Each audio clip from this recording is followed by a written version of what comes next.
Okay, so I've been working on this drawing for maybe, 20 minutes, half hour or so. It goes by quick. So you remember before I had basically things laid out with a dry charcoal. At that point you can, as you know, you can kind of erase compressed charcoal, not completely, but of course, once it's, melted into the paper, essentially kind of, in wash form, of course, it's not erasing out at all.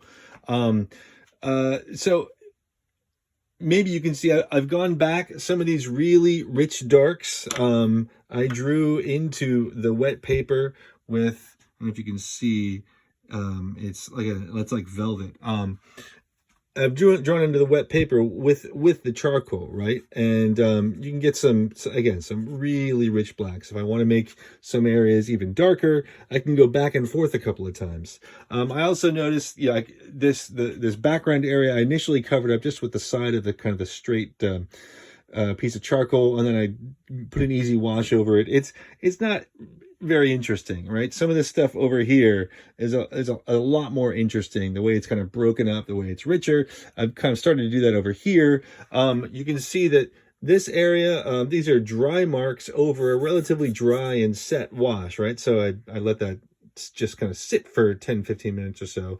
And even right now, I can kind of go back over this without really, and it's dry.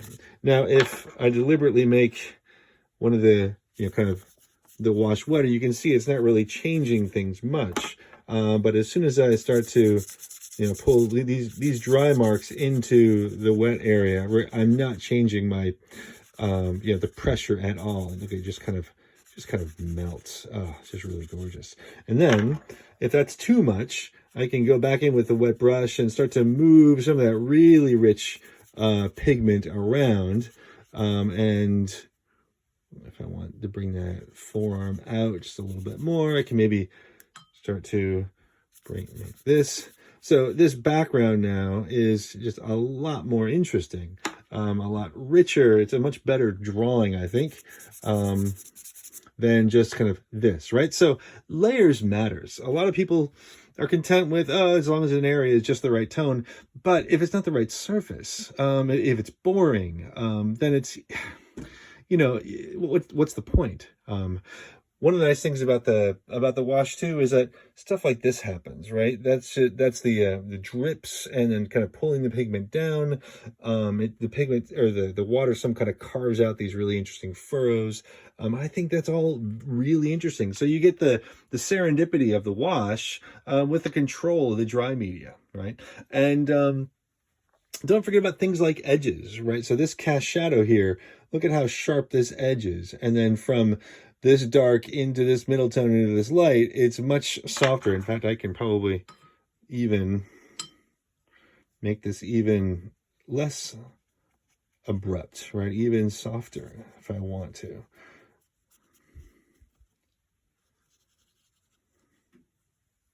Right, so it's very clear that this is a cast shadow, and this is kind of turning form. Now, you may recognize Scott the model. This is, of course, from a photograph. He's not here anywhere in my studio. Oh, hey.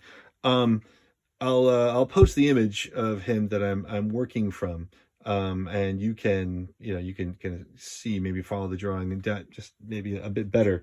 But experiment. Okay, so read the Blackboard post and of course follow directions. But this is the kind of thing I want you to experiment with. If a drawing does badly, if it goes south, then be willing to start over. But also, push the paper, push the medium, and see what you got. Again, the charcoal wash gives some really interesting surface qualities. And then yeah, that's it.